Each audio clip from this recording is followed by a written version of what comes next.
전 세계는 미국이 드디어 마두로를 체포했다고 일제히 보도했습니다. 하지만 한국을 언급한 곳은 단 한 곳도 없었죠. 전 세계가 알지 못했던 비밀스러운 전략을 한국이 막았기 때문입니다. 미국이 마두로를 어떻게 잡았는지 알려진다면 전 세계의 거대한 음모가 세계를 장악할 수 있습니다. 어떻게 북한 문제에만 시선이 쏠려 있는 한국 따위가 마두로 체포작전에 침투할 수 있게 된 거죠. 한국은 그동안 비밀리에 숨겨온 이것을 미국에게 처음 보여줬고, 미국은 그제서야 5개국이 아닌 한국이 마두로의 체포를 도와줄 핵심 파트너라고 판단했습니다. 도대체 한국 따위가 어떻게 전 세계도 모르게 수천 킬로미터나 떨어진 베네수엘라 마두로의 동선을 실시간으로 추적하고 체포할 수 있었을까요? 당신도 몰랐던 충격적이고 비밀스러웠던 체포 작전이 지금부터 시작됩니다. 2025년 12월 초 워싱턴 국방정보국 본부 지하 3층 상황실은 무거운 침묵에 잠겨 있었습니다. 안녕하세요. 저는 미국 국방정보국 중남미 작전 총괄 선임 분석관 제임스 밀러입니다. 저는 23년간 중남미 지역 독재 정권과 마약, 카르텔 추적만을 전담해 온 사람이고, 콜롬비아 에스코바르 조직 소탕부터 쿠바 정보망 분석까지 이 지역에서 벌어지는 거의 모든 중요한 작전에 참여해왔습니다. 그 중에서도 베네수엘라의 마두로는 제 경력 전체를 걸어야 할 만큼 가장 어려운 표적이었고, 독재와 마약 밀매 혐의를 동시에 받고 있는 이 인물을 추적하기 위해 우리 부서는 2022년부터 본격적인 프로젝트를 가동했습니다.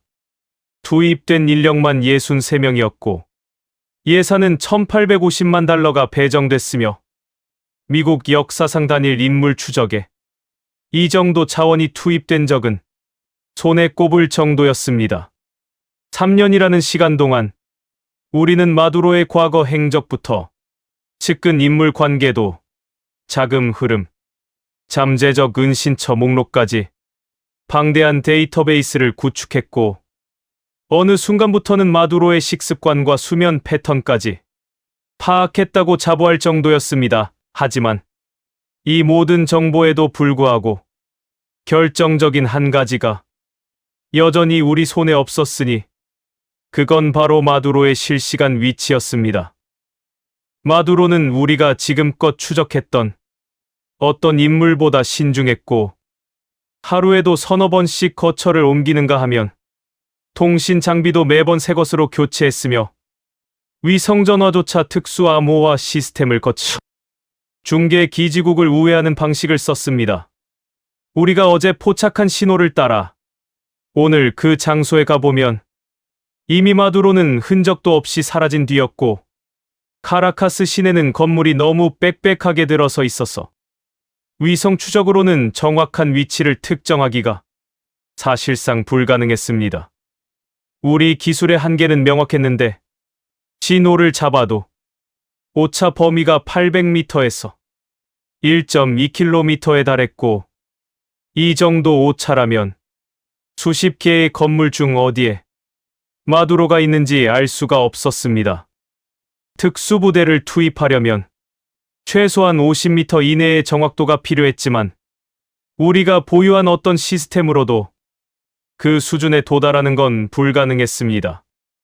몇 번이나 작전을 계획했다가 취소하기를 반복했고, 정보가 불확실한 상태에서 특수부대를 투입했다가는 오히려 대원들만 위험에 빠뜨릴 수 있었기 때문입니다.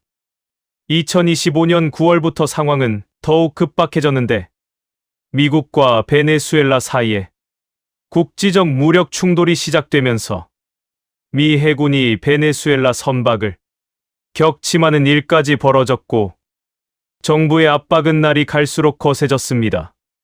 그리고 2025년 12월 5일, 마침내 상부에서 최후 통첩이 내려왔습니다.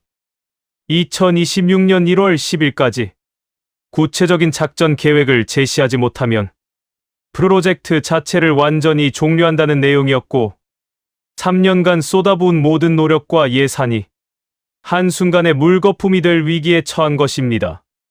저는 절박한 심정으로 동맹국들에게 긴급 협조 요청을 보냈고 영국 MIU, 프랑스 DGSE, 독일 BND, 이스라엘 모사드, 캐나다 CSIS까지 5개국 정보기관에 공식 요청서를 발송했습니다. 요청 내용은 간단했는데 베네수엘라 내 통신 신호 분석 기술이나 실시간 위치 추적 역량을 공유해달라는 것이었습니다.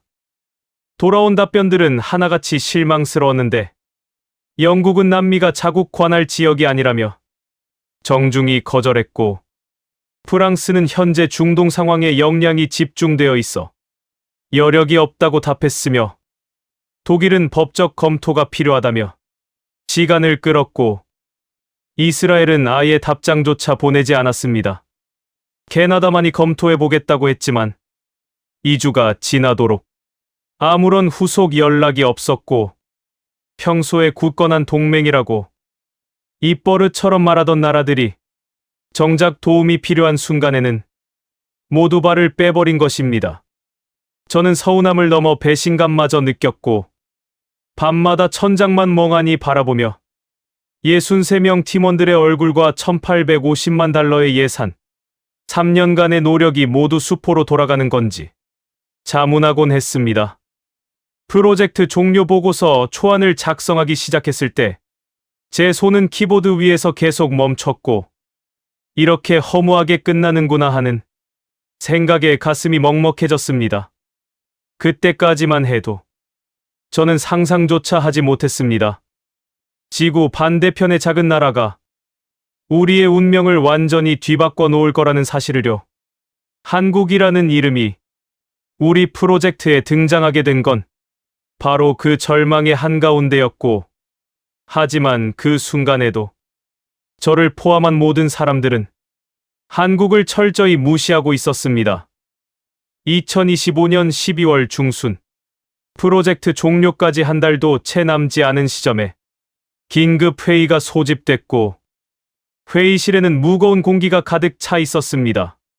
프로젝트 총괄 책임자인 리처드 웨인 국장이 테이블을 손가락으로 툭툭 두드리며 입을 열었는데 지금까지의 방식으로는 더 이상 진전이 없으니 완전히 새로운 접근법을 찾아야 한다는 내용이었습니다. 회의실에 있던 모든 사람들의 표정이 어두웠고 누구 하나 선뜻 대안을 제시하지 못한 채 침묵만이 흘렀습니다.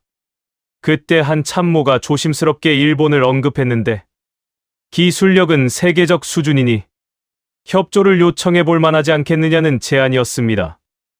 하지만 다른 분석관이 즉시 고개를 저으며 일본은 자국 방어에만 집중하는 나라라서 해외 정보 수집 역량은 사실상 제로에 가깝다고 반박했고 회의실에는 다시 무거운 침묵이 내려앉았습니다.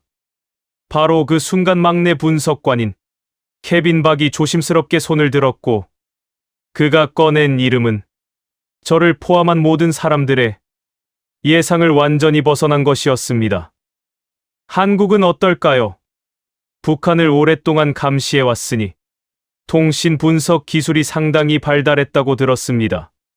케빈의 말이 끝나기가 무섭게 회의실 곳곳에서 웃음이 터져나왔고 그건 분명히 비웃음이었습니다.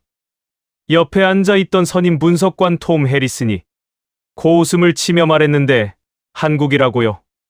북한이나 겨우 감시하는 나라가 지구 반대편 베네수엘라 정보를 갖고 있을 리가 없다는 내용이었습니다. 또 다른 동료가 거들었는데 아시아의 조그만 나라가 우리 미국보다 나은 기술을 가졌을 거라고 생각하느냐며 케빈을 바라봤고 그 시선에는 명백한 조롱이 담겨 있었습니다. 웨인 국장조차 고개를 저으며 한국은 북한 문제에만 매달려 있는 나라이고 수천 킬로미터 떨어진 베네수엘라와는 아무런 접점도 없으니 시간 낭비일 뿐이라고 단정 지었고 저 역시 그 의견에 동의하며 케빈에게 미안하지만 현실적이지 않다고 말했습니다. 솔직히 그때까지 저는 한국에 대해 아는 게 거의 없었는데 삼성 스마트폰 만드는 나라, K-팝과 한류 드라마가 유행하는 나라 정도로만 인식하고 있었고 정보 분석이나 군사 기술 분야에서 한국이 무언가 대단한 역량을 가졌을 거라고는 전혀 생각해 본 적이 없었습니다.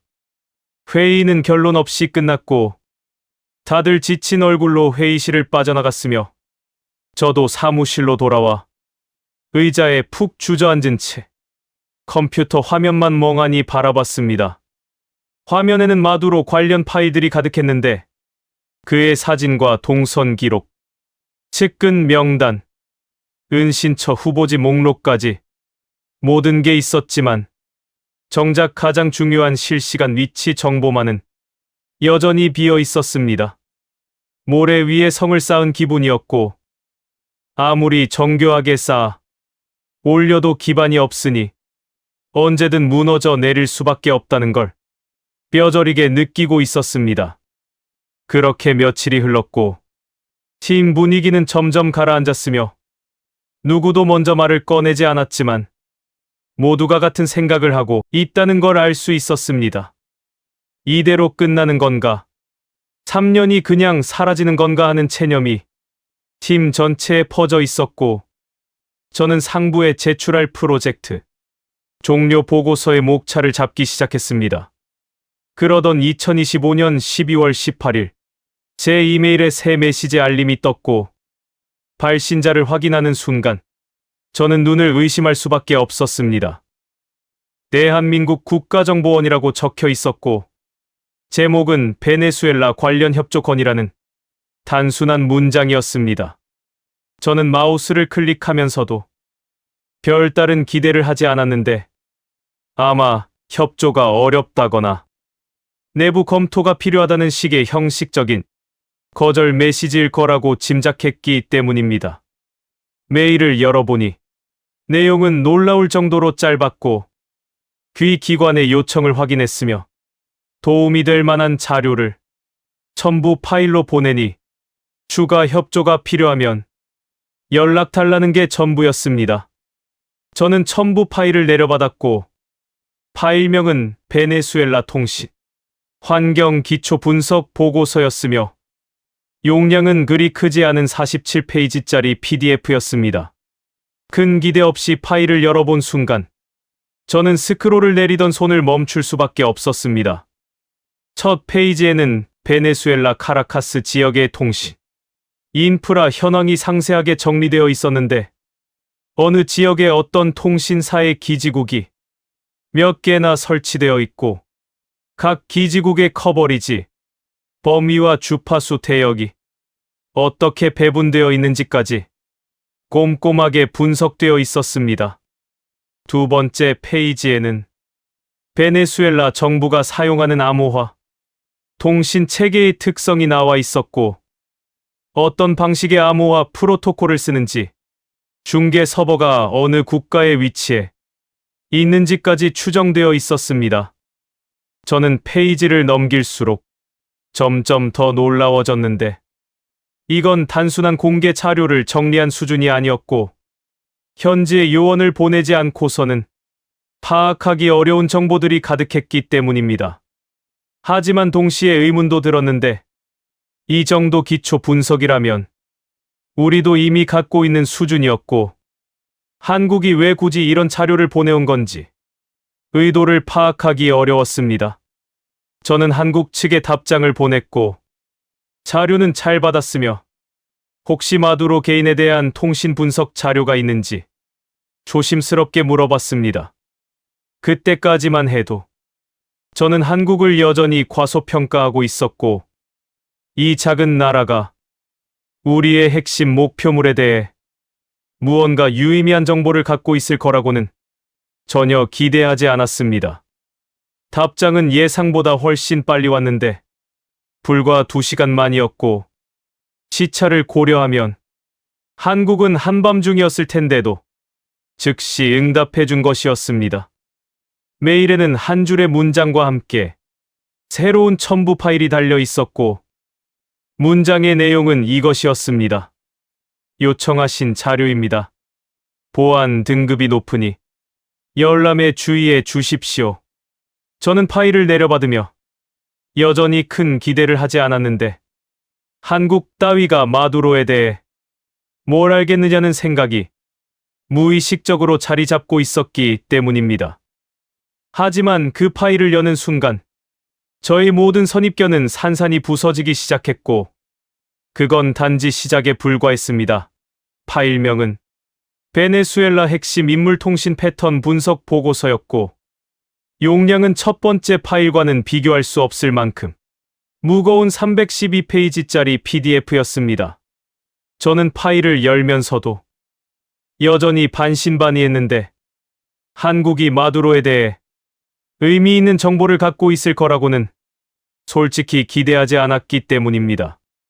첫 페이지를 여는 순간 제 손이 마우스 위에서 얼어붙었고 거기에는 마두로의 최근 6개월간 위성전화 사용 패턴이 시간대별 그래프로 정리되어 있었습니다. 가로축은 시간이었고 세로축은 통화 빈도였으며 마두로가 주로 통화하는 시간대가 새벽 2시에서 4시 사이에 집중되어 있다는 분석이 선명하게 나타나 있었습니다. 두 번째 페이지로 넘기자 더 충격적인 내용이 나왔는데 마두로가 반복적으로 연락하는 특정 전화번호 4개가 식별되어 있었고 각 번호의 추정 소유자까지 분석되어 있었습니다. 첫 번째 번호는 마두로의 최측근 경호실장으로 추정됐고 두 번째는 쿠바 정보기관 연락책, 세 번째는 콜롬비아 마약 조직의 중간 책임자, 네 번째는 러시아 측 무기거래 브로커로 추정된다는 내용이었습니다. 저는 숨이 막혔는데 이건 우리가 3년 동안 파악하려고 온갖 자원을 쏟아부었던 정보였고 미국의 모든 첩보 역량을 동원하고도 불완전하게만 알고 있던 내용이 이렇게 깔끔하게 정리되어 있다는 게 믿기지 않았습니다. 세 번째 페이지에는 마두로가 사용하는 암호화 체계에 대한 분석이 나왔는데 어떤 알고리즘을 기반으로 암호화하는지 암호 키를 며칠 주기로 변경하는지까지 추정되어 있었고 그 주기는 정확히 9일이라고 명시되어 있었습니다. 네 번째 페이지부터는 중계 기지국 우회 패턴이 지도 위에 선으로 그려져 있었는데 마두로가 자신의 위치를 숨기기 위해 카라카스 북부와 서부 지역의 기지국 8개를 어떤 순서로 돌아가며 사용하는지 시각적으로 표현되어 있었습니다. 저는 책상에서 벌떡 일어났고 옆 칸막이 너머로 동료 분석관 마이클 첸을 불렀습니다. 마이클이 제 자리로 달려왔고 모니터를 들여다보는 순간 그의 눈이 휘둥그레졌으며 대체 이게 뭐냐고 물었습니다. 저도 모르겠다고 했고 방금 한국에서 온 자료라고 설명했습니다. 마이클이 마우스를 잡고 페이지를 넘기기 시작했는데 12번째 페이지에는 마두로의 통화 상대방 네트워크가 거미줄처럼 그려져 있었고 누가 누구와 얼마나 자주 연락하는지 통화 시간은 평균 몇 분인지까지 상세하게 분석되어 있었습니다. 23번째 페이지에는 통화 내용 키워드 빈도 분석이 나왔는데 암호화되어 있어서 실제 내용은 알 수 없지만 특정 단어들의 사용 빈도를 분석해 통화 주제를 추정한 것이었고 안전 이동 시간 경로 같은 단어가 높은 빈도로 등장한다는 결론이었습니다. 마이클이 중얼거렸는데 이건 현장의 요원을 심지 않으면 절대 불가능한 수준의 정보라고 했습니다. 저도 같은 생각이었는데 통신 감청만으로는 이 정도 디테일을 파악할 수 없었고 암호 체계 분석이나 기지국 우회 패턴 같은 건 내부 협조자가 있지 않고서는 알아낼 방법이 없다고 여겼기 때문입니다. 저는 즉시 한국 측 담당자에게 이메일을 보냈고 자료를 잘 받았으며 분석 수준에 깊이 놀랐다고 썼습니다. 그리고 조심스럽게 물었는데 이 정보를 어떻게 수집하셨는지 여쭤봐도 되겠느냐고 했습니다. 현장 요원이 있는 건지 아니면 베네수엘라 내부에 협조자가 있는 건지 궁금했기 때문입니다. 답장은 45분 만에 왔고 내용을 읽는 순간 저는 또 한 번 충격에 빠졌습니다. 현장 요원은 없습니다. 베네수엘라에 우리 인력이 파견된 적은 한 번도 없습니다. 이 모든 정보는 순수하게 위성 신호 분석과 통신 패턴 역추적만으로 추출한 것입니다. 저는 화면을 멍하니 쳐다봤는데 위성 신호 분석만으로 이 정도를 해냈다고요. 현장 요원 없이 수천 킬로미터 떨어진 곳에 특정 인물 통신 패턴을 이렇게까지 파악했다고요. 메일의 마지막 문장이 눈에 들어왔는데 우리는 북한을 38년간 감시하면서 이런 기술을 축적해왔습니다라고 적혀 있었습니다. 저는 그 문장을 3번이나 다시 읽었고 한국이 북한 감시를 위해 개발한 기술이 지구 반대편 베네수엘라에까지 적용될 수 있다는 사실이 쉽게 이해되지 않았습니다. 마이클이 제 어깨 너머로 메일을 읽더니 휘파람을 불었고 한국이 이 정도 기술력을 갖고 있었냐며 놀라워했습니다. 저는 고개를 끄덕이면서도 여전히 의심이 완전히 가시지 않았는데 아무리 뛰어난 기술이라 해도 이 정도 정확도가 가능한지 검증이 필요하다고 생각했기 때문입니다. 보고서의 37번째 페이지에 도달했을 때 저는 또 한 번 멈출 수밖에 없었는데 거기에는 마두로의 지난 2주간 추정, 이동 경로가 날짜별로 정리되어 있었습니다. 12월 4일 오전 11시 17분 미라플로레스 궁전 추정, 같은 날 오후 3시 42분 카라카스 서부 외곽 안전가옥 추정, 12월 5일 새벽 2시 08분 북부 지역 통신시설 인근 추정. 이런 식으로 시간과 장소가 빼곡하게 기록되어 있었습니다. 저는 우리가 별도로 수집한 정보와 대조해봤는데 한국 측 분석과 우리 정보가 일치하는 부분이 많았고 오히려 우리가 파악하지 못한 공백 시간대까지 한국 자료에는 채워져 있었습니다. 마지막 페이지에는 한국 측의 제안이 적혀 있었는데 추가 분석이 필요하면 언제든 연락달라는 내용이었고 더 정밀한 실시간 추적 지원도 기술적으로 가능하다는 문장이 눈에 들어왔습니다. 실시간 추적 지원이라고요. 저는 그 문장의 밑줄을 긋고 또 읽었는데 만약 이게 사실이라면 우리가 3년간 해결하지 못한 문제의 답이 바로 여기 있을 수도 있다는 생각이 들었습니다. 하지만 동시에 의심도 여전했는데 과연 한국이라는 나라가 정말로 이런 수준의 기술력을 보유하고 있는 건지 아니면 과장된 자료로 우리를 현혹하려는 건지 확신할 수 없었기 때문입니다. 저는 즉시 외인 국장에게 보고하기 위해 국장실로 향했고 문을 두드리고 들어가 모니터를 보여드리며 한국에서 자료가 왔는데 확인해 보셔야 할 것 같다고 말했습니다. 외인 국장이 안경을 고쳐 쓰고 화면을 들여다봤는데 처음에는 무심한 표정이었다가 페이지를 넘길수록 점점 눈이 커졌고 의자에서 몸을 앞으로 숙이며 집중하기 시작했습니다. 국장이 천천히 말했는데 이게 정말 한국에서 보낸 자료냐고 물었고 저는 그렇다고 대답하며 현장 요원 없이 위성 분석만으로 수집한 정보라고 덧붙였습니다. 국장의 표정이 복잡해졌는데 믿기 어렵다는 듯한 표정과 동시에 뭔가 가능성을 발견한 듯한 눈빛이 교차했습니다. 그리고 국장이 말했는데 한국 측의 실시간 추적이 정말 가능한지 구체적으로 확인해 보라고 지시했습니다. 저는 한국 측에 화상회의를 요청했고 실시간 추적 지원이 정말 가능한지 기술적 세부 사항을 직접 확인하고 싶다고 전했습니다. 답장은 6시간 만에 왔는데 시차를 고려하면 한국은 새벽이었을 텐데도 회의 일정을 조율해 주겠다는 내용이었고, 이틀 후인 12월 22일 오후 2시에 화상회의가 잡혔습니다. 회의 당일 저는 외인 국장, 마이클 첸, 그리고 기술 분석 팀장인 사라 존슨과 함께 회의실에 모였고, 화면이 켜지자 3명의 한국 측 인원이 나타났습니다. 중앙에 앉은 사람이 신호정보분석단 팀장이라고 자신을 소개했고, 양옆으로 기술 담당자들이 자리하고 있었습니다.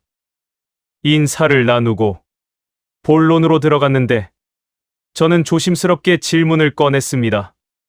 보내주신 자료가 정말 놀라웠는데 솔직히 어떻게 현장 요원 없이 이런 분석이 가능한지 이해가 되지 않는다고 했습니다. 한국 측 팀장이 담담하게 대답했는데, 우리는 북한을 감시하면서 38년간 통신 신호 분석 기술을 발전시켜왔고, 휴전선 너머에서 오는 모든 신호를 추적하고 해석하는 것이 우리의 일상이었으며, 그 기술을 베네수엘라에 적용한 것뿐이라고 설명했습니다. 사라가 끼어들었는데, 암호화된 통신의 패턴 분석이나 중계 기지국 우회 경로 파악 같은 건 내부 정보 없이는 불가능하지 않느냐고 물었습니다. 한국 측 기술 담당자 중 한 명이 화면을 공유하며 설명을 시작했는데, 암호화된 통신이라 해도 신호 자체는 숨길 수 없으며, 신호의 강도와 주파수 변화와 전송 패턴을 분석하면 많은 정보를 얻을 수 있다고 했습니다. 화면에 복잡한 파형 그래프가 나타났고, 기술 담당자가 계속 설명했는데, 예를 들어 마두로가 사용하는 위성 전화는 특정 주파수 대역을 사용하며 그 신호가 어느 기지국을 거쳐가는지 추적하면 이동 경로를 파악할 수 있고, 기지국 간 신호가 점프하는 순간 발생하는 미세한 시간차를 잡아내면 우회 패턴도 알 수 있다고 했습니다. 저는 이론적으로는 이해가 됐지만 실제로 그걸 구현한 나라가 있다는 게 놀라웠고, 그래서 정확도가 어느 정도인지 물어봤습니다. 한국 측 팀장이 대답했는데, 현재까지 분석한 마두로의 통신 패턴 정확도는 94.7%이며 암호 키 변경 주기는 9일 플러스 마이너스 12시간 오차 범위 내로 파악하고 있다고 했습니다. 94.7%라는 숫자에 회의실이 술렁거렸고, 마이클이 질문했는데, 그럼 실시간 위치 추적도 가능하다는 말이냐고 물었습니다. 한국 측이 잠시 망설이더니 조심스럽게 대답했는데, 기술적으로는 가능하지만 시스템을 마두로에게 최적화하는 시간이 필요하다고 했습니다. 외인 국장이 물었는데 얼마나 걸리느냐고 했습니다. 72시간이면 됩니다. 국장의 눈이 커졌고, 저도 믿기 어려웠는데, 우리가 3년 동안 못한 걸 72시간 만에 할 수 있다는 말이었기 때문입니다. 사라가 다시 물었는데, 그 시스템이라는 게 대체 뭐냐고 했습니다. 한국 측이 새로운 화면을 공유했고, 복잡한 시스템 다이어그램이 나타났습니다. 팀장이 설명을 시작했는데, 이건 우리가 북한 최고 지도부 추적용으로 개발한 AI 기반 실시간 신호 분석 시스템이며, 개발에 14년이 걸렸고 연구 인력 380명이 투입됐다고 했습니다. 14년이라는 숫자가 귀에 박혔고 380명이라는 규모도 상상 이상이었습니다. 화면에 시스템 구조도가 나타났는데, 인공지능이 수백만 개의 통신 신호 속에서 목표 인물의 패턴을 학습하고, 그 패턴과 일치하는 신호가 포착되면 즉시 추적을 시작하는 방식이었습니다.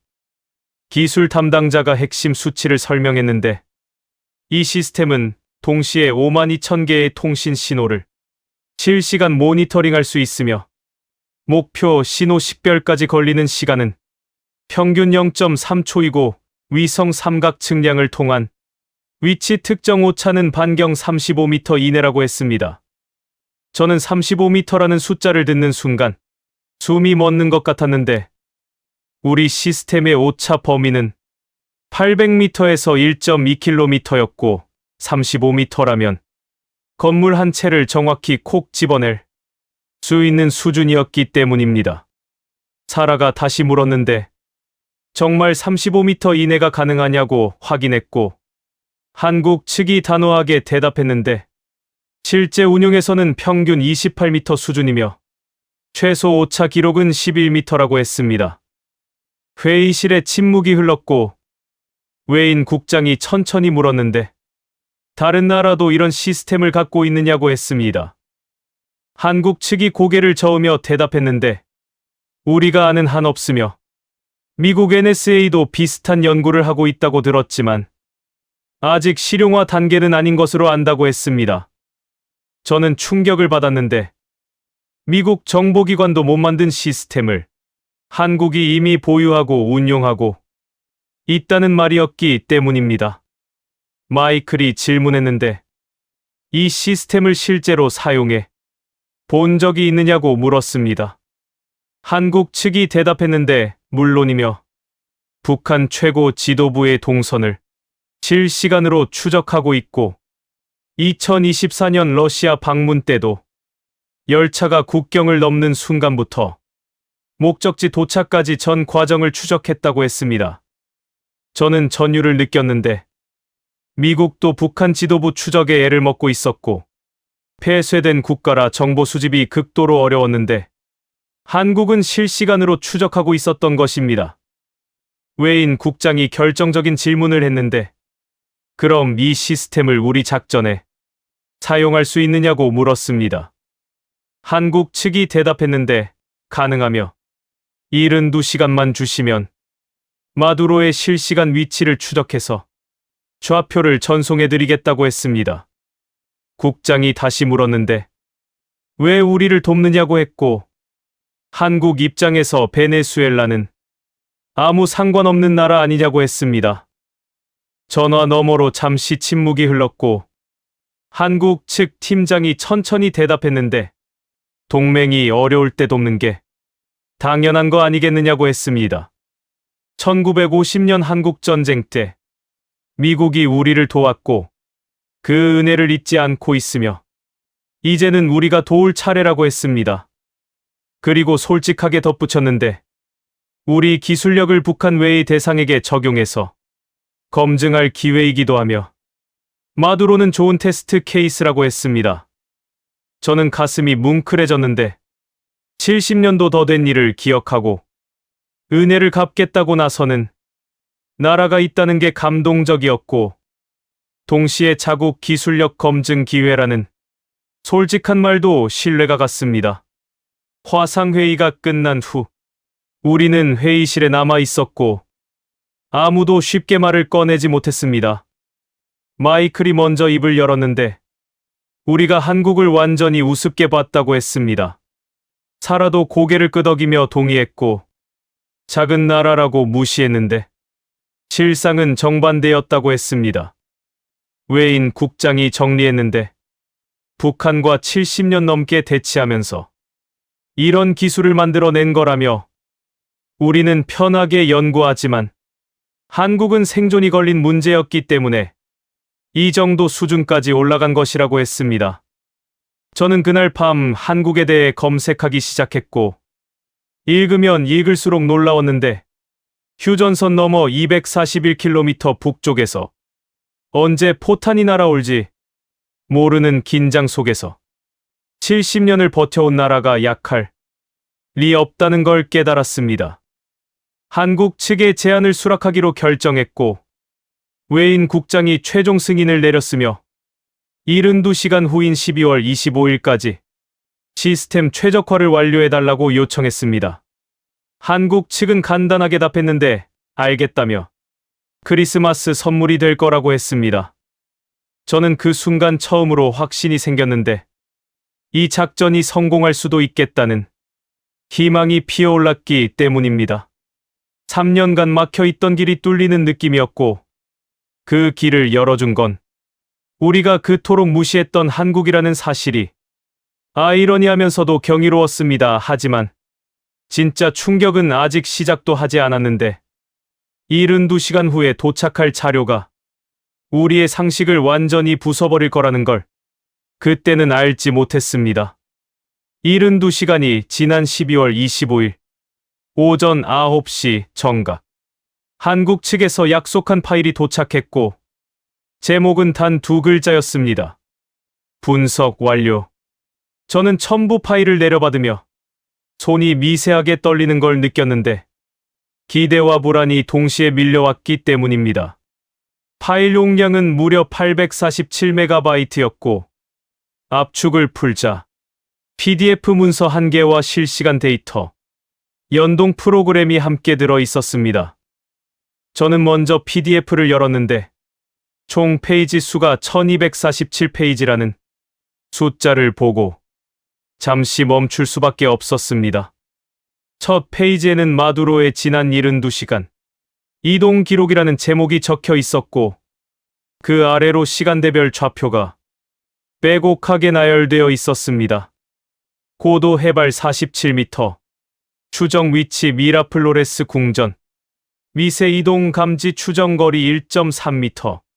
저는 페이지를 넘기면서 점점 더 놀라워졌는데 데이터가 1분 단위가 아니라 1초 단위로 기록되어 있었기 때문입니다. 실제로 그만큼의 좌표 데이터가 빼곡하게 채워져 있었습니다. 저는 스크롤을 내리다가 특이한 부분을 발견했는데 12월 23일 새벽 2시 17분부터 2시 34분까지 마두로의 고도가 급격히 변화하는 구간이 있었습니다.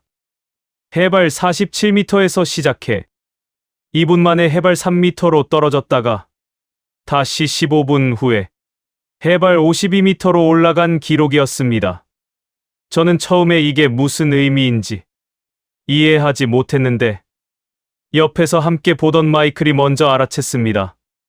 지하로 내려갔다가 다른 건물로 이동한 거라고 했고 지하 통로를 이용해서 장소를 옮긴 것 같다고 분석했습니다. 저는 그제야 깨달았는데 한국 시스템은 수평 위치뿐만 아니라 수직 위치까지 실시간으로 추적하고 있었고 마두로가 지하로 내려가는 것조차 놓치지 않은 것이었습니다. 하지만 저는 여전히 완전히 믿지 못했고 이 정도 정밀도가 정말 가능한 건지 의심이 들었습니다. 저는 기술 분석 팀장 사라 존슨을 불러서 데이터 검증을 요청했고 사라는 자신의 팀을 투입해 한국 측 데이터를 우리가 별도로 수집한 정보와 대조하기 시작했습니다. 첫 번째 검증 대상은 12월 23일 오후 4시경 마두로가 카라카스 서부로 이동한 기록이었는데 우리는 그 시간대에 마두로의 호송 차량이 목격됐다는 현지 협조자의 보고를 갖고 있었습니다. 사라가 두 데이터를 겹쳐봤는데 한국 측이 제시한 좌표와 우리 협조자가 보고한 목격 위치가 거의 정확히 일치했고 오차는 불과 23m에 불과했습니다. 두 번째 검증 대상은 12월 24일 새벽 시간대였는데 우리는 마두로가 새벽에 특정 인물과 통화한다는 정보를 갖고 있었습니다. 한국 측 데이터를 보니 그 시간대에 마두로가 특정 건물 옥상으로 이동한 기록이 있었고 체류 시간은 정확히 19분이었습니다. 우리가 감청한 통화 기록의 지속 시간이 17분 30초였으니 옥상까지 이동하고 돌아오는 시간을 고려하면 거의 완벽하게 들어맞는 것이었습니다. 사라가 세 번째 검증을 진행했는데 이번에는 의도적으로 함정을 설치했습니다. 우리가 갖고 있는 정보 중에서 가장 확실한 건 12월 24일 오후 2시에 마두로가 공식 행사에 참석했다는 것이었는데 이건 베네수엘라 국영방송에도 나온 공개 정보였습니다. 사라가 한국 측 데이터의 해당 시간대를 확인했고 좌표를 지도에 입력해보니 정확히 그 행사장 건물을 가리키고 있었습니다. 오차 범위는 12m였고 건물 내부 어느 층에 있는지까지 추정되어 있었습니다. 저는 슬슬 인정하기 시작했지만 동시에 새로운 의문이 생겼습니다. 데이터의 정확성은 확인됐는데 대체 어떻게 이런 정밀도가 가능한 건지 원리가 이해되지 않았던 것입니다. 저는 한국 측에 추가 질문을 보냈고 1초 단위 추적이 어떻게 가능한지 기술적 설명을 요청했습니다. 답장은 3시간 후에 왔는데 상세한 기술 문서가 첨부되어 있었습니다. 문서에 따르면 한국 시스템은 다중 위성 신호, 교차 분석 방식을 사용하는데 최소 4개에서 최대 11개의 위성 신호를 동시에 분석해서 목표물의 위치를 삼각 측량한다고 했습니다. 일반적인 GPS 시스템은 위성 3개면 위치를 특정할 수 있지만 오차가 수십 미터에서 수백 미터까지 발생하는 반면 한국 시스템은 더 많은 위성을 동원하고 각 위성 신호의 미세한 시간차를 나노초 단위로 계산해서 오차를 극단적으로 줄인다고 설명되어 있었습니다. 더 놀라운 건 신호 보정 알고리즘이었는데 대기 상태나 건물 반사파 같은 변수들을 실시간으로 계산해서 오차를 추가로 줄이는 방식이었습니다. 한국 측 설명에 따르면 이 알고리즘 개발에만 7년이 걸렸고 북한 전역에서 수집한 3,800만 건 이상의 신호 데이터를 학습시켜서 정확도를 끌어올렸다고 했습니다. 3,800만 건이라는 숫자가 눈에 들어왔는데 38년간 매일 수천 건씩 쌓인 데이터가 이 시스템의 기반이 된 것이었습니다. 저는 이 정도면 충분히 검증됐다고 생각했지만 웨인 국장은 더 확실한 증거를 원했습니다. 국장이 제안한 건 실시간 테스트였는데 지금 당장 한국 시스템이 마두로의 현재 위치를 알려줄 수 있는지 확인하자는 것이었습니다. 저는 한국 측에 연락했고 현재 마두로의 실시간 위치를 요청했습니다. 한국 측의 답변은 1분 47초 만에 왔는데 좌표와 함께 현재 마두로는 미라플로레스 궁전 본관 2층 북쪽 구역에 있으며 지난 23분간 이동 없음이라는 정보가 적혀 있었습니다. 우리는 즉시 우리 측 자원을 동원해서 교차 확인에 들어갔는데 현지 협조자에게 연락해서 궁전 주변 상황을 확인해달라고 요청했습니다. 협조자의 답변이 오기까지 47분이 걸렸고 내용은 이랬습니다. 궁전 정문의 경호 차량이 주차되어 있고 2층 북쪽 창문에 불이 켜져 있으며 마두로가 내부에 있는 것으로 추정된다. 한국 측 데이터와 완벽하게 일치했고 우리 협조자가 47분 걸린 확인을 한국 시스템은 1분 47초 만에 제공한 것이었습니다. 웨인 국장의 표정이 변하기 시작했는데 처음에 회의적인 눈빛이 점점 경외감으로 바뀌어 가고 있었습니다. 국장이 중얼거렸는데 대체 어떻게 이런 시스템을 만든 거지라고 했습니다. 저도 같은 의문이 들었고 결과의 정확성은 이제 의심할 여지가 없었지만 그 결과를 만들어낸 원인이 더 궁금해지기 시작했습니다. 저는 한국 측의 시스템 개발 배경에 대해 더 자세히 물었고 화상 통화를 통해 직접 설명을 들을 수 있었습니다. 한국 측 팀장이 말했는데 이 시스템의 시작은 2011년이었다고 했습니다. 당시 북한 지도자가 예고 없이 죽었고 후계자의 동향을 파악하는 것이 한국 안보의 가장 중요한 과제가 됐다고 했습니다. 새로운 지도자는 이전보다 훨씬 더 예측 불가능했고 언제 어디서 도발을 감행할지 알 수 없었기 때문에 실시간 추적 시스템 개발이 시작됐다고 설명했습니다. 개발 초기에는 실패의 연속이었다고 했는데 처음 3년간은 오차 범위가 2km를 넘었고 실용성이 전혀 없었다고 했습니다. 하지만 포기할 수 없었던 건 북한의 위협이 매일 현실이었기 때문이라고 했습니다. 연구진은 밤낮으로 알고리즘을 개선했고 5년 차에 오차 범위가 500m로 줄었으며 8년 차에 100m를 돌파했고 11년 차에 드디어 50m 이내를 달성했다고 했습니다. 그리고 14년이 지난 지금은 평균 28m, 최소 11m까지 정밀도를 끌어올렸다고 했습니다.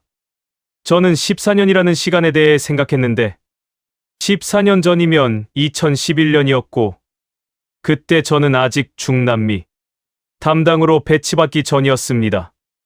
한국은 그때부터 이 시스템을 개발하기 시작해서 지금에 이른 것이었고 우리가 마두로 프로젝트를 시작한 건 불과 3년 전이었습니다.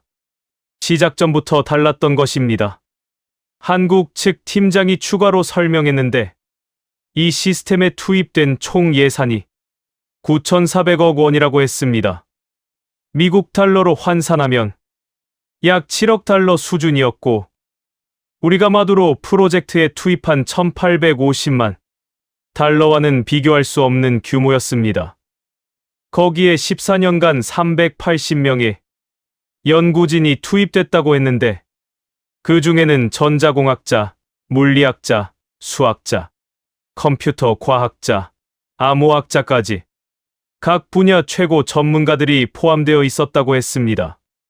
저는 그제야 이해하기 시작했는데 한국이 이런 시스템을 만들 수 있었던 건 천재적인 발명이 아니라 절박함의 결과였습니다.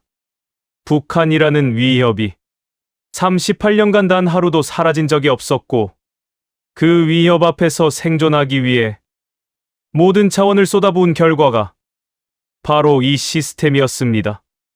우리 미국은 베네수엘라가 당장 국가 안보를 위협하지 않았기 때문에 3년과 1,850만 달러를 투입했지만 한국은 북한이 매일 국가 생존을 위협했기 때문에 14년과 7억 달러를 투입한 것이었습니다.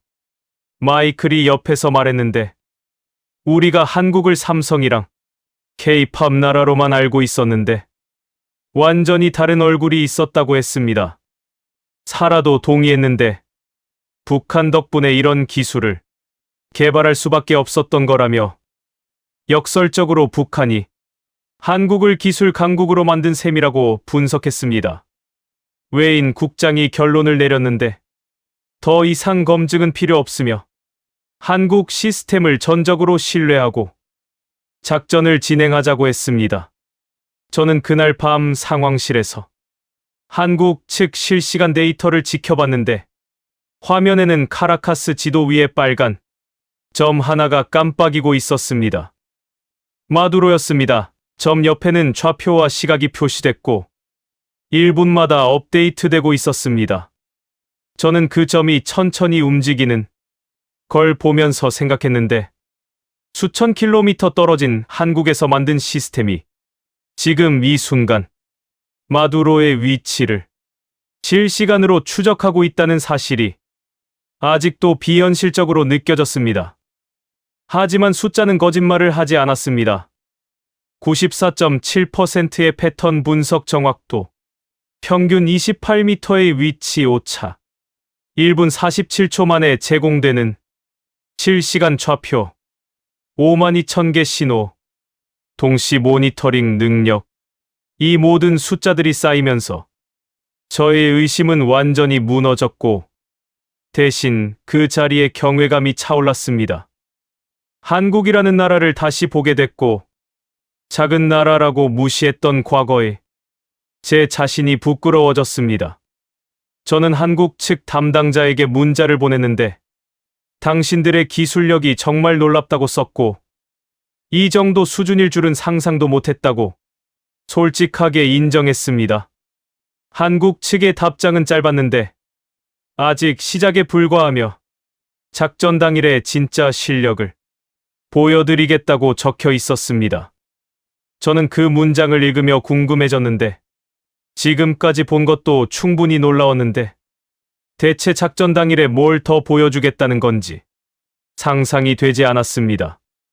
그리고 며칠 후 작전이 시작됐을 때 저는 한국 시스템의 진정한 능력을 목격하게 됐고 그건 제가 상상했던 것보다 훨씬 더 대단한 것이었습니다.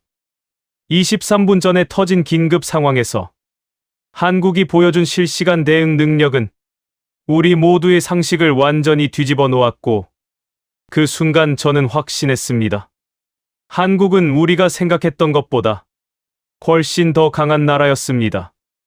2026년 1월 3일 새벽 2시, 저는 워싱턴 국방정보국 지하 상황실에 앉아 있었고, 대형 모니터에는 카라카스 지도 위에 빨간 점 하나가 깜빡이고 있었습니다.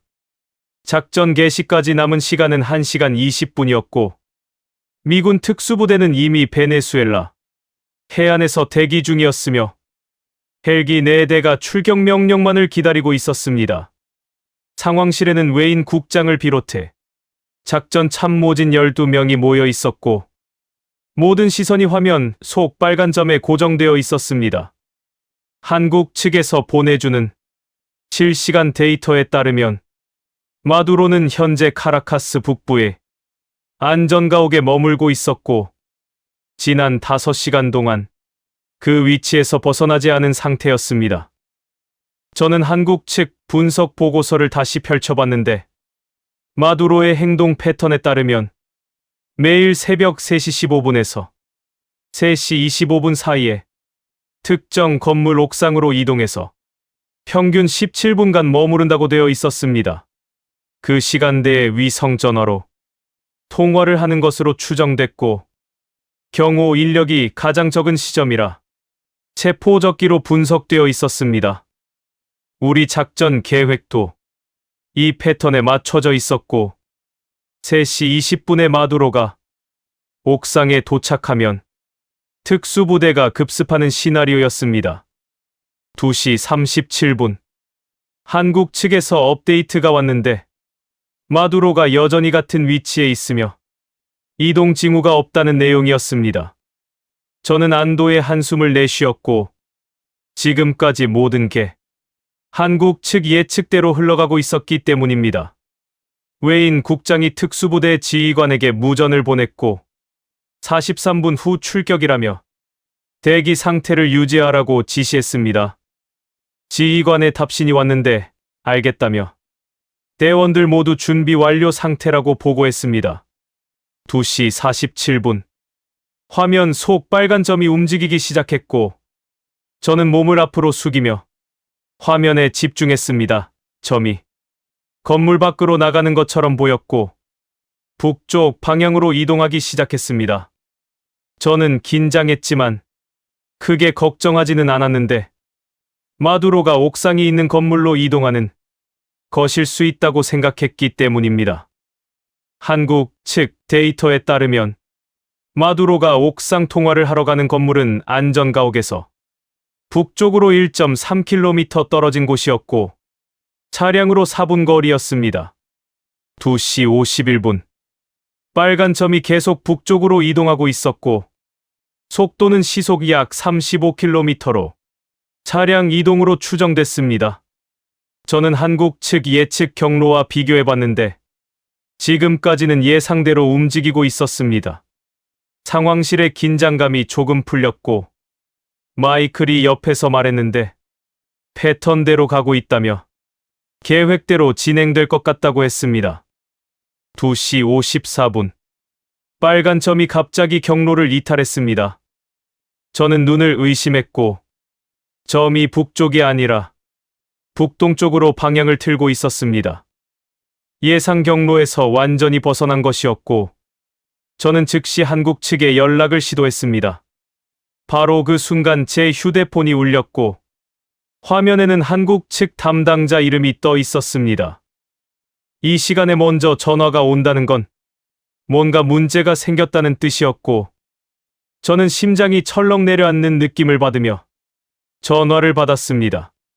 한국 측 담당자의 목소리가 긴장되어 있었고, 밀러 씨 긴급 상황입니다라고 말했습니다. 마두로가 패턴을 바꿨으며 예정된 건물로 가지 않고 완전히 다른 방향으로 이동 중이라고 보고했습니다. 저는 숨이 막혔고, 작전 개시 26분 전에 모든 계획이 틀어지고 있었습니다. 어디로 가고 있는 건지 물었고, 한국 측이 대답했는데 현재 분석 중이며 30초만 달라고 했습니다. 상황실이 술렁거리기 시작했고 외인 국장이 제 옆으로 다가와 무슨 상황이냐고 물었습니다. 저는 마두로가 예상 경로를 이탈했으며 한국 측이 새로운 목적지를 분석 중이라고 보고했습니다. 국장의 얼굴이 굳어졌고 작전 중단이냐고 물었습니다. 저는 아직 모르겠다며 한국 측 분석을 기다려야 한다고 대답했습니다. 30초가 30분처럼 느껴졌고 전화기 너머로 키보드 치는 소리와 한국어로 빠르게 주고받는 대화 소리가 들렸습니다. 그리고 정확히 37초 후 한국 측 담당자의 목소리가 다시 들렸습니다. 좌표 나왔습니다. 북위 10.4623도 서경, 66.9147도이며 카라카스, 남동부 지역의 3층 건물로 추정됩니다. 저는 즉시 그 좌표를 지도에 입력했고 화면에 새로운 위치가 표시됐습니다. 원래 목표 지점에서 남동쪽으로 8.7km 떨어진 곳이었습니다. 저는 다급하게 물었는데 마두로가 왜 갑자기 경로를 바꾼 건지 알 수 있느냐고 했습니다. 한국 측이 대답했는데 정확한 이유는 알 수 없지만 통신 패턴 분석 결과 10분 전에 마두로에게 긴급 연락이 온 것으로 추정되며 아마도 예정에 없던 긴급 회동으로 보인다고 했습니다. 저는 그럼 목적지에 도착하면 얼마나 머무를 것으로 예상되느냐고 물었습니다. 한국 측이 잠시 계산을 하더니 대답했는데 과거 유사 패턴 분석 결과 긴급 회동의 경우 평균 체류 시간이 23분이며 그 시간 내에 작전을 수행해야 한다고 했습니다. 저는 시계를 봤고 현재 시각은 2시 57분이었습니다. 마두로가 새 목적지에 도착하는 예상 시각은 3시 11분이었고 거기서 23분을 머무른다면 3시 34분까지가 체포 가능 시간이었습니다. 문제는 우리 특수부대가 원래 목표 지점 인근에서 대기 중이라는 것이었고 새로운 목적지까지는 8.7km를 이동해야 했습니다. 저는 특수부대 지휘관에게 무전을 보냈고 목표 지점 변경이라며 새 좌표를 전송했습니다. 지휘관의 답신이 왔는데 8.7km 거리이며 헬기로 이동 시 약 6분 30초가 소요된다고 보고했습니다. 저는 계산을 했고 지금 출발하면 3시 4분경에 새 목표 지점 인근에 도착할 수 있었습니다. 마두로가 3시 11분에 도착한다면 대기 시간은 7분이었고 충분히 가능한 시간이었습니다. 하지만 외인 국장이 제동을 걸었습니다. 국장이 말했는데 잠깐 기다리라며 한국 측 좌표가 정확한지 어떻게 확신할 수 있느냐고 물었습니다. 37초 만에 계산한 좌표를 믿고 특수부대를 보냈다가 빈 건물만 급습하면 어떻게 하느냐고 했습니다. 저는 국장의 우려를 이해했지만 동시에 시간이 없다는 것도 알고 있었습니다. 저는 한국 측에 물었고 좌표의 정확도가 어느 정도냐고 했습니다. 한국 측이 대답했는데 현재 신호 강도와 이동 벡터 분석 결과 목적지 좌표의 신뢰도는 94%이며 오차 범위는 반경 45m 이내라고 했습니다. 94%라는 숫자에 국장이 여전히 망설였고 6%의 오류 가능성이 있다며 그 6%의 대원들 목숨을 걸 수는 없다고 했습니다. 저는 초조해졌는데 시간이 계속 흐르고 있었기 때문입니다. 현재 시각은 2시 59분이었고 매 초가 지날수록 작전 성공 가능성이 줄어들고 있었습니다. 바로 그때 한국 측에서 추가 보고가 왔고 내용을 듣는 순간 저는 결심을 굳혔습니다. 한국 측 담당자가 말했는데 방금 마두로의 통신 신호가 다시 포착됐으며 새 목적지 건물의 통신 장비와 교신을 시작한 것으로 보인다고 했습니다. 이건 마두로가 해당 건물로 향하고 있다는 추가 증거였고 좌표의 신뢰도가 97%로 상향됐다고 보고했습니다. 저는 국장을 쳐다봤고 97%라고 강조했습니다.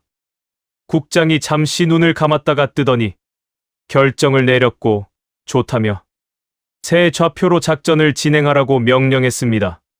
3시 정각 특수부대 헬기 4대가 이륙했고 새로운 목표 지점을 향해 남동쪽으로 방향을 틀었습니다.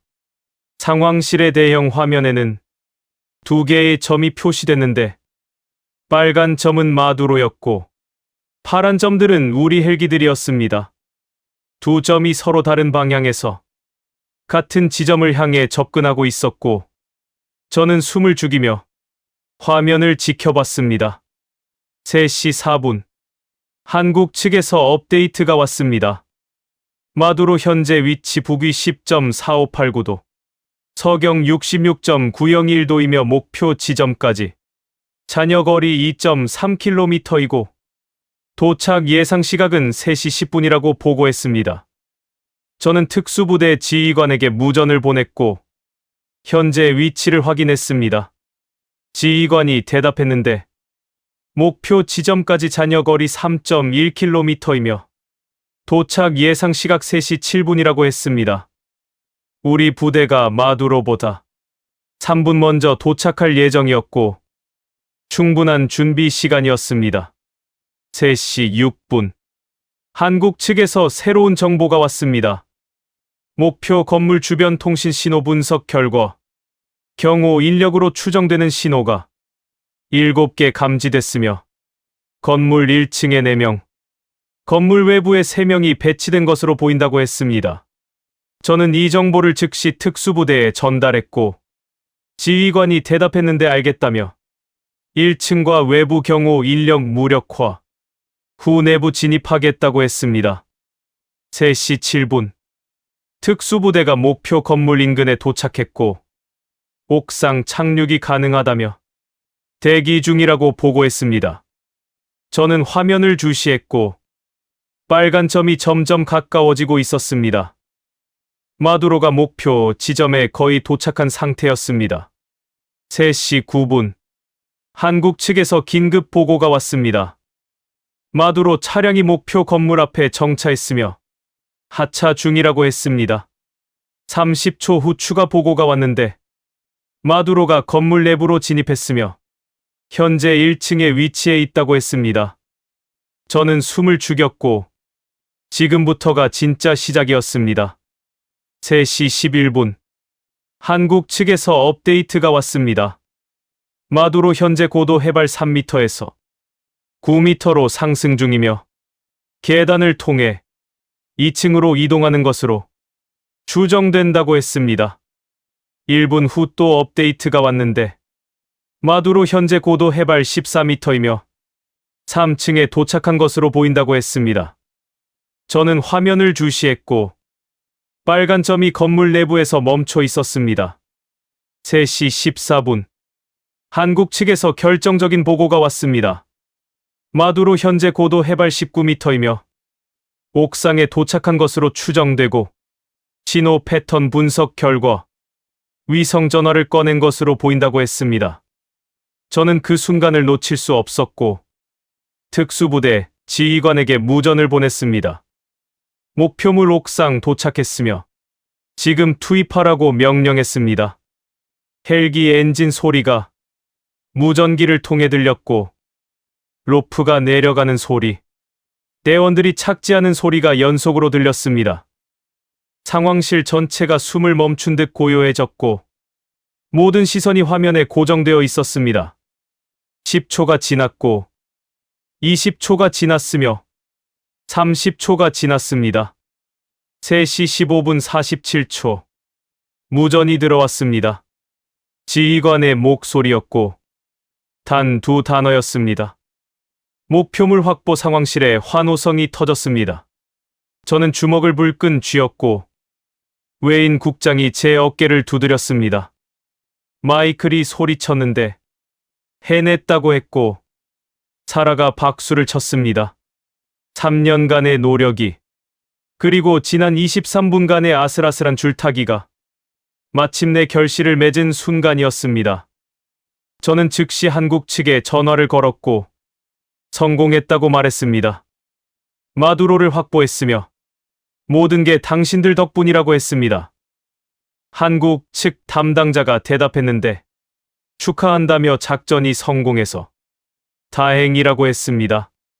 저는 물었는데 마두로가 갑자기 패턴을 바꿨을 때 37초 만에 새 좌표를 계산해낸 게 어떻게 가능했느냐고 했습니다. 한국 측이 설명했는데 우리 시스템은 실시간 예측 알고리즘을 탑재하고 있으며 목표물의 이동 패턴이 변경되면 즉시 가능한 목적지 후보를 계산한다고 했습니다. 마두로의 경우 과거 데이터 분석 결과 긴급 상황 시 이동하는 장소가 4곳으로 압축되어 있었고 오늘 이동 방향과 속도를 분석한 결과 그중 한 곳으로 확정할 수 있었다고 했습니다. 37초는 계산 시간이 아니라 검증 시간이었으며 실제 좌표 도출은 11초 만에 완료됐다고 덧붙였습니다. 11초라는 숫자에 저는 또 한 번 충격을 받았습니다. 우리가 3년간 수집한 정보로도 마두로의 이동 패턴을 예측하지 못했는데 한국 시스템은 11초 만에 새로운 목적지를 계산해 낸 것이었습니다. 저는 물었는데 만약 오늘 한국 시스템이 없었다면 어떻게 됐을 것 같으냐고 했습니다. 한국 측이 대답했는데 마두로가 원래 예상 장소에 나타나지 않았을 테니 빈 건물만 급습했을 것이며 작전은 실패했을 거라고 했습니다.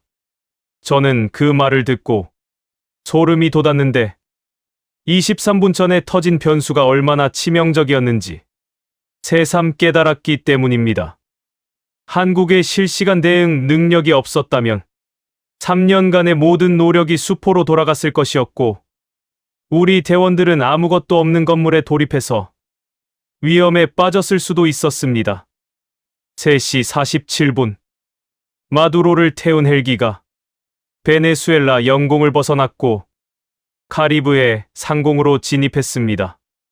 대기 중이던 미 해군 함정이 헬기를 맞이할 준비를 하고 있었고 작전은 사실상 종료 단계에 접어들었습니다. 저는 화면을 보면서 빨간 점이 육지에서 멀어지는 걸 지켜봤는데 한국 시스템은 여전히 마두로를 추적하고 있었고 헬기 안에서의 위치까지 실시간으로 업데이트하고 있었습니다.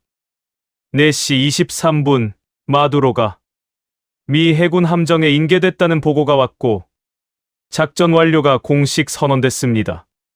작전 개시부터 목표 확보까지 걸린 시간은 15분 47초였고 목표 인계까지 포함한 총 작전 시간은 1시간 23분이었습니다. 무엇보다 중요한 건 미군 측 부상자가 단 한 명도 없었다는 것이었고 이는 한국의 정밀한 정보 덕분에 기습이 완벽하게 성공했기 때문이었습니다. 저는 그 자리에서 작전 보고서 초안을 작성하기 시작했고 성공 요인 항목에서 손이 멈췄습니다. 뭐라고 써야 할지 고민이 됐는데 한국의 기술력이라고 쓰면 상부에서 믿지 않을 것 같았기 때문입니다. 저는 구체적으로 적기로 했고 다음과 같이 작성했습니다. 본 작전의 성공은 대한민국 국가정보원의 AI 기반 실시간 신호 분석 시스템 덕분이며 해당 시스템은 작전 중 발생한 목표물의 예상치 못한 경로, 이탈 상황에서 11초 만에 새로운 목적지, 좌표를 계산해 제공했습니다. 좌표 정확도는 97%였으며 실제 오차는 23m에 불과했습니다. 이러한 실시간 대응 능력은 현재 미국 NSA를 포함한 어떤 정보기관도 보유하지 못한 수준이며 한국은 14년간 9,400억 원을 투자해 이 시스템을 개발한 것으로 파악됩니다. 보고서를 다 쓴 후 저는 외인 국장에게 제출했고 국장이 읽어본 후 고개를 끄덕이며 말했습니다. 정확한 평가라며 한국의 역할을 명확히 기록해 둘 필요가 있다고 했고, 비록 공개적으로는 말할 수 없지만 내부 기록에는 남겨야 한다고 했습니다. 아침 해가 떠오를 무렵 전 세계 언론이 일제히 속보를 내보내기 시작했습니다. 미국이 베네수엘라 독재자 마두로를 전격 체포했다는 뉴스가 CNN, BBC, 로이터 등 모든 주요 언론의 톱뉴스를 장식했고 역사적인 작전이라는 수식어가 붙었습니다. 하지만 어느 기사에도 한국 이야기는 단 한 줄도 없었고 모든 공로는 미군 특수부대의 용기와 미국 정보기관의 역량으로 돌아갔습니다. 저는 TV를 보면서 씁쓸한 기분이 들었는데 진실을 아는 사람은 이 상황실에 있는 우리뿐이었기 때문입니다. 마두로를 어떻게 찾아냈느냐는 기자들의 질문에 국방부 대변인은 오랜 정보 수집과 분석 끝에 가능했다고만 답했고 한국이라는 단어는 입 밖에도 내지 않았습니다. 저는 한국 측 담당자에게 문자를 보냈는데 언론에 한국 이야기가 전혀 나오지 않아서 죄송하다고 썼습니다. 공로를 인정받아야 하는데 비밀로 남게 돼서 안타깝다고 덧붙였습니다. 한국 측의 답장은 30분 후에 왔고 내용은 짧았습니다. 괜찮습니다. 저희는 드러나는 걸 원하지 않습니다. 동맹을 돕는 게 목적이었지. 공로를 인정받으려던 게 아니었으니까요. 앞으로도 필요하면 언제든 연락 주십시오. 저는 그 문자를 읽고 또 읽었습니다. 세상이 모르는 영웅이 있다는 걸, 조용히 도움을 주고 아무런 대가도 바라지 않는 나라가 있다는 걸 그제야 실감했습니다. 한국은 우리가 생각했던 것과 완전히 다른 나라였고 작은 나라가 아니라 조용하지만 결정적인 순간의 빛을 발하는 진짜 강국이었습니다. 작전 성공 소식이 전 세계로 퍼져나간 후 48시간 동안 저는 언론 보도를 모니터링하면서 묘한 감정에 빠져들었습니다. CNN은 역사적인 순간이라며 미군 특수부대의 완벽한 작전 수행을 집중 조명했고 대원들의 용기와 헌신이 이 불가능해 보였던 임무를 성공으로 이끌었다고 보도했습니다. BBC는 미국 정보기관의 역량이라며 수년간의 치밀한 정보 수집이 결실을 맺었다고 분석했고 로이터는 미 국방부의 정밀한 작전 계획이 핵심 성공 요인이었다고 평가했습니다. 뉴욕 타임스는 일면 전체를 마두로 체포 소식으로 채웠고 미국의 정보 역량이 다시 한번 세계 최고 수준임을 입증했다는 사설을 실었습니다. 워싱턴 포스트는 익명의 국방부 관계자를 인용해 첨단 기술과 인간 정보력의 조합이 승리의 비결이었다고 보도했습니다. 저는 327개의 언론 보도를 일일이 확인했는데 그중 한국을 언급한 기사는 단 한 건도 없었습니다. 국가 80개의 언론사가 이 사건을 다뤘지만 대한민국이라는 단어가 등장한 기사는 제로였습니다. 모든 공로는 미국에게 돌아갔고 한국의 기여는 완벽하게 지워져 있었습니다. 저는 군내 식당에서 점심을 먹다가 TV에서 흘러나오는 분석 프로그램을 봤는데 전직 CIA 분석관이라는 사람이 출연해서 이번 작전의 성공 요인을 설명하고 있었습니다. 그가 말했는데 미국이 수십 년간 축적해온 중남미 정보망이 핵심이었으며 특히 인간 정보원들의 헌신적인 활동이 결정적이었다고 했습니다. 저는 쓴웃음을 지을 수밖에 없었는데 우리의 인간 정보원들은 마두로의 정확한 위치를 파악하지 못했고 확인 요청에 47분이나 걸렸으며 정작 11초 만에 좌표를 계산해낸 건 지구 반대편의 한국 시스템이었기 때문입니다. 마이클이 제 옆에 앉으며 말했는데 기분이 좀 이상하다며 우리는 진실을 알고 있는데 세상은 완전히 다른 이야기를 하고 있다고 했습니다. 저는 고개를 끄덕였고, 하지만 어쩔 수 없다며, 정보 협력은 원래 이런 거라고 대답했습니다. 공개하면 오히려 문제가 생기고, 한국 시스템의 존재가 알려지면 앞으로의 작전에 지장이 생길 수 있다고 설명했습니다. 그날 오후, 외인 국장이 저를 불렀고, 국장실로 들어가니 예상치 못한 사람들이 앉아 있었습니다. CIA 부국장 로버트 해밀턴과 NSA 기술분석국장 캐서린 모건이었고, 두 사람 모두 심각한 표정을 짓고 있었습니다. 국장이 저를 소개했는데, 이번 작전의 실무 총괄을 맡은 제임스 밀러라며 작전 과정에서 일어난 일을 직접 설명해 줄 수 있을 거라고 했습니다. 해밀턴 부국장이 먼저 입을 열었는데 작전 보고서를 읽었으며 한국의 역할에 대한 부분이 믿기 어렵다고 했습니다. 11초 만에 새로운 목적지 좌표를 계산했다는 게 정말이냐고 물었고, 우리 NSA도 그런 수준의 실시간 분석은 불가능하다고 했습니다. 저는 사실이라고 대답했고, 제가 직접 목격했으며 한국 측이 제공한 좌표의 실제 오차는 23m에 불과했다고 설명했습니다. 모건 국장이 끼어들었는데 그게 말이 되느냐며 우리가 10년 넘게 연구해도 달성하지 못한 정밀도라고 했습니다. 한국이라는 나라가 어떻게 그런 기술을 보유하고 있을 수 있느냐며 뭔가 착오가 있거나 데이터가 조작된 게 아니냐고 의심했습니다. 저는 처음에는 저도 같은 의심을 했다고 인정했고, 하지만 여러 차례 검증을 거친 결과 한국의 기술력은 사실이라고 확인됐다고 말했습니다. 해밀턴 부국장이 검증 과정을 설명해달라고 요청했고, 저는 처음부터 차근차근 설명하기 시작했습니다.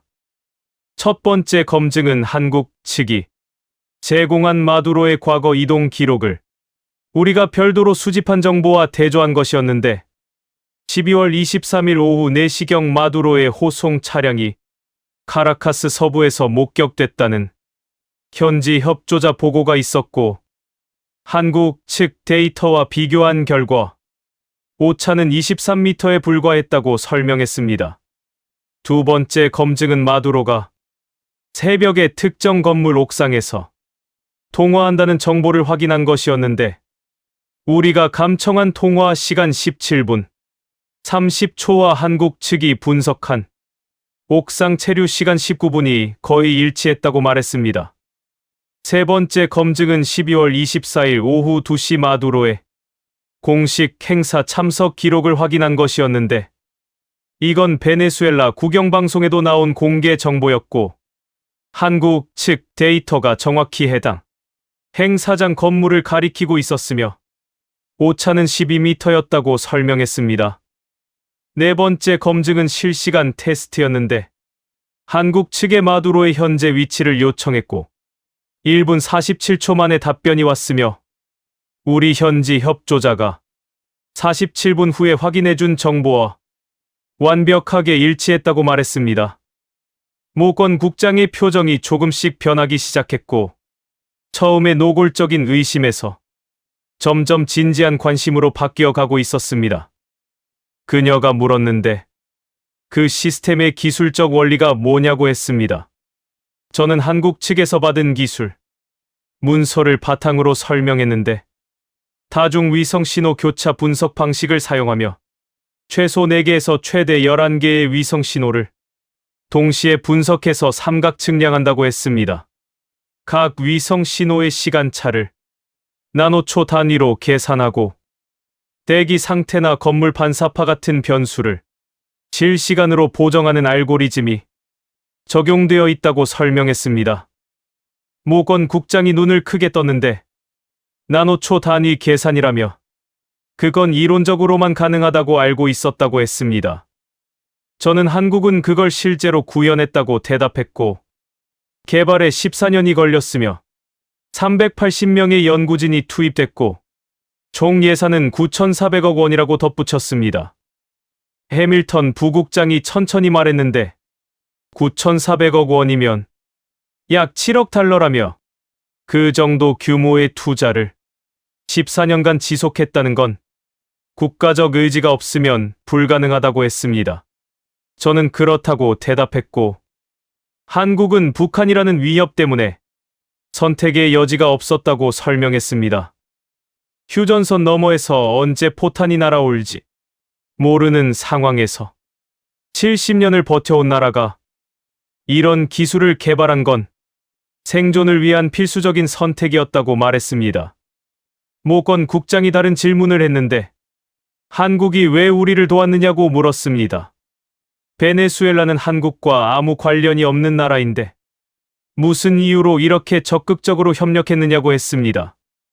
저는 한국 측 담당자가 했던 말을 그대로 전했는데 동맹이 어려울 때 돕는 게 당연한 거 아니냐고 했으며 1950년 한국전쟁 때 미국이 도와준 은혜를 잊지 않고 있다고 했다고 말했습니다.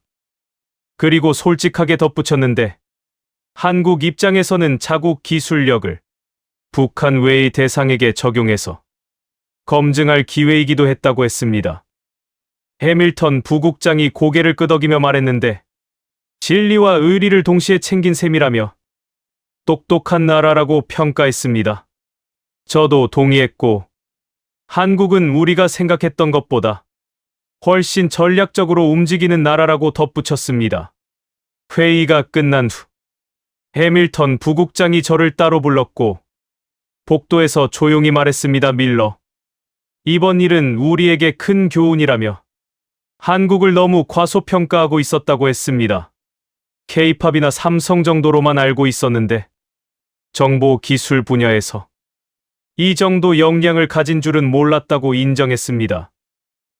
저도 마찬가지였다고 대답했고, 처음에 한국이라는 이름이 나왔을 때 회의실에서 모두가 비웃었다고 솔직하게 말했습니다. 부국장이 쓴웃음을 지으며 말했는데 조용한 강자를 알아보지 못한 우리 잘못이라고 했습니다. 앞으로 한국과의 정보 협력을 더 강화해야겠다며 이번 건을 계기로 정식 협력 채널을 구축하는 게 좋겠다고 했습니다. 저는 동의했고, 한국은 신뢰할 수 있는 동맹이라며 결정적인 순간에 손을 내밀어 준 나라라고 강조했습니다. 그날 저녁, 저는 집에 돌아와 소파에 앉아 TV를 켰는데 여전히 마두로 체포 소식이 뉴스의 헤드라인을 장식하고 있었습니다. 한 분석가가 이번 작전의 성공 비결을 설명하고 있었는데 미국의 압도적인 군사력과 정보력이 결합된 결과라고 말하고 있었습니다. 저는 TV를 끄고 창밖을 바라봤는데 세상은 모르지만 이 작전의 진짜 영웅은 따로 있다는 생각이 들었습니다. 저는 노트북을 열고 한국에 대해 검색하기 시작했는데 지금까지 관심을 두지 않았던 분야들을 찾아봤습니다.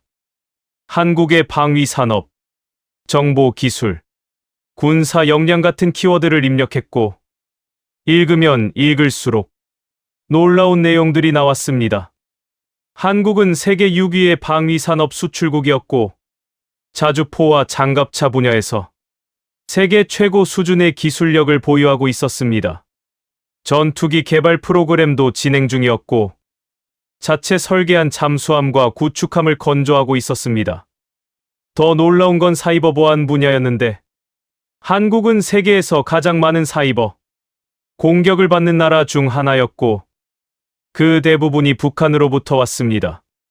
하루에 수천 건의 해킹 시도를 막아내면서 사이버 보안 기술이 급속도로 발전했고 이제는 세계 최고 수준의 방어 역량을 갖추게 됐다고 했습니다. 위협이 기술을 만들어낸 것이었고 북한이라는 존재가 역설적으로 한국을 강하게 만든 셈이었습니다. 저는 한국 전쟁에 대해서도 찾아봤는데 1950년에 시작된 전쟁이 아직도 끝나지 않았다는 사실을 새삼 깨달았습니다. 정전협정은 휴전일 뿐이었고 기술적으로는 여전히 전쟁 상태였습니다. 70년 넘게 전쟁 상태를 유지하면서 세계 12위 경제 대국으로 성장한 나라. 자원 하나 없는 땅에서 기술력만으로 먹고 사는 나라. 분단된 상황에서도 민주주의를 지켜낸 나라. 한국은 정말 대단한 나라였습니다. 저는 문득 깨달았는데 한국 사람들은 자기 나라가 얼마나 대단한지 모를 수도 있겠다는 생각이 들었습니다. 매일 그 안에서 살면 당연하게 느껴지겠지만 밖에서 보면 완전히 다르게 보였습니다. 아직도 전쟁 중인데 이 정도까지 올라온 나라, 강대국들 사이에서 살아남으면서 독자적인 기술력을 구축한 나라, 그런 나라는 세계에서 한국밖에 없었습니다. 다음 날 출근해서 저는 한국 측 담당자에게 메일을 보냈는데 언론에 한국 이야기가 전혀 나오지 않는 것에 대해 다시 한번 미안하다고 썼습니다. 공로를 인정받아야 하는데 비밀로 남게 돼서 안타깝다고 덧붙였습니다. 한국 측의 답장은 몇 시간 후에 왔고 내용은 이랬습니다. 밀러 씨, 걱정 마십시오. 저희는 원래 조용히 일하는 걸 선호합니다. 드러나면 오히려 곤란해집니다. 저희 시스템의 존재가 알려지면 북한이 대응 방법을 찾을 테고, 그러면 처음부터 다시 시작해야 합니다. 비밀로 남아야 효과적인 겁니다. 그리고 솔직히 말하면 우리는 공로보다 실리를 중시합니다. 이번 협력을 통해 미국과의 신뢰가 깊어졌고, 앞으로 더 많은 협력 기회가 생길 겁니다. 그게 우리에게는 어떤 언론 보도보다 가치 있는 겁니다. 저는 그 메일을 읽으면서 한국이라는 나라의 성격을 조금이나마 이해하게 됐습니다. 조용하지만 실속 있는 나라. 겉으로 드러내지 않지만 결정적인 순간에 존재감을 발휘하는 나라. 단기적인 명예보다 장기적인 관계를 중시하는 나라였습니다. 어쩌면 이게 한국이 70년 넘게 강대국들 사이에서 살아남을 수 있었던 비결인지도 모르겠다는 생각이 들었습니다. 며칠 후 국방부에서 내부 세미나가 열렸는데 마두로 작전 성공 사례 연구라는 주제였습니다. 저도 발표자로 초청됐고 한국의 역할을 중심으로 PPT를 준비했습니다.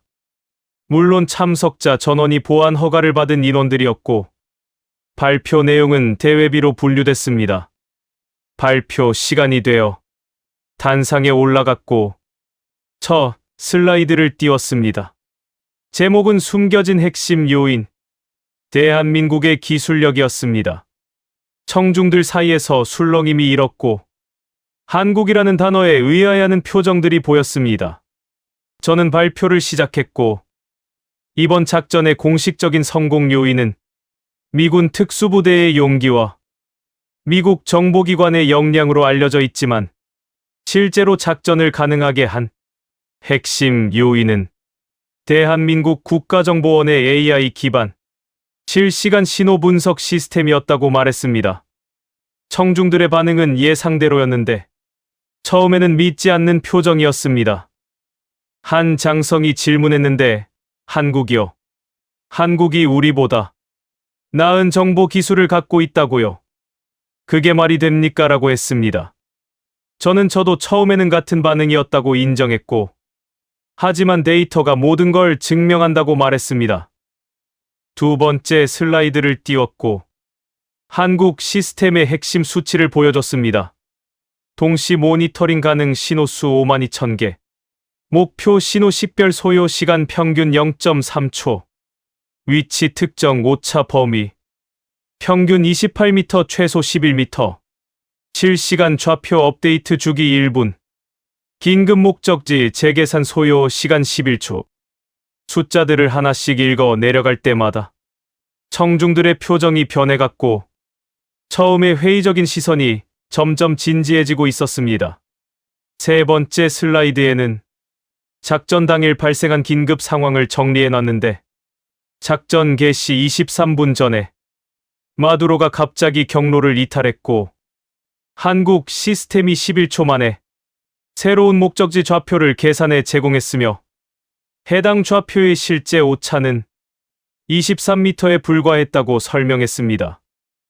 이 실시간 대응 능력이 없었다면 우리는 빈 건물만 급습했을 것이고 작전은 실패했을 것이라고 강조했습니다.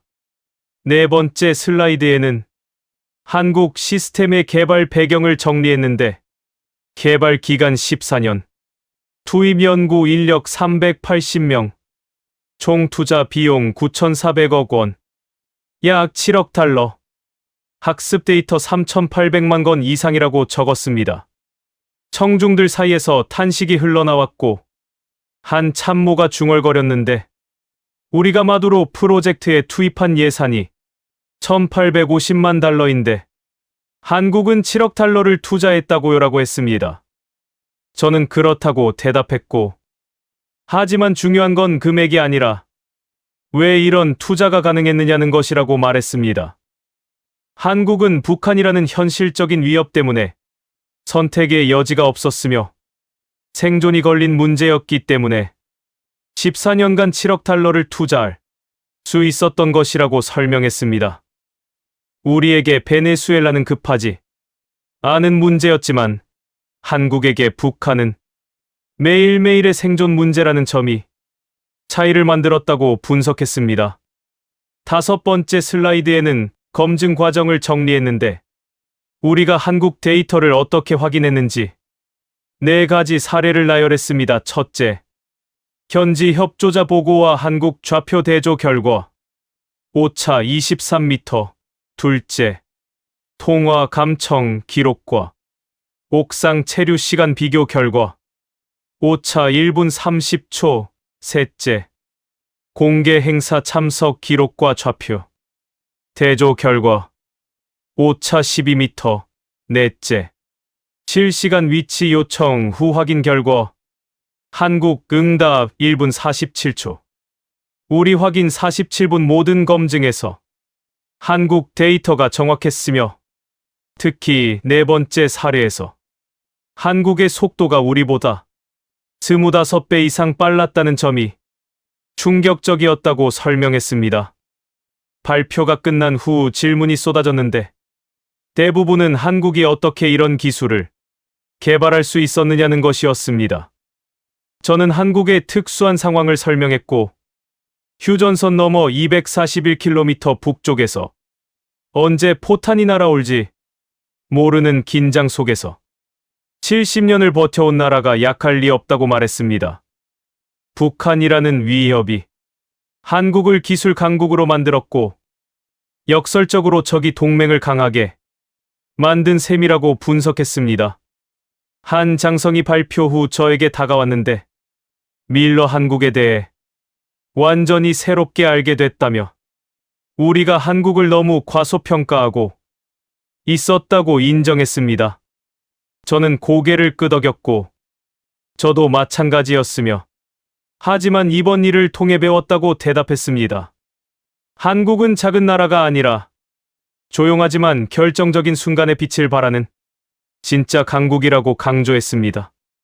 그날 밤 집에 돌아와서 저는 한국 측 담당자에게 메일을 보냈는데 오늘 내부 세미나에서 한국의 역할을 발표했다고 썼습니다.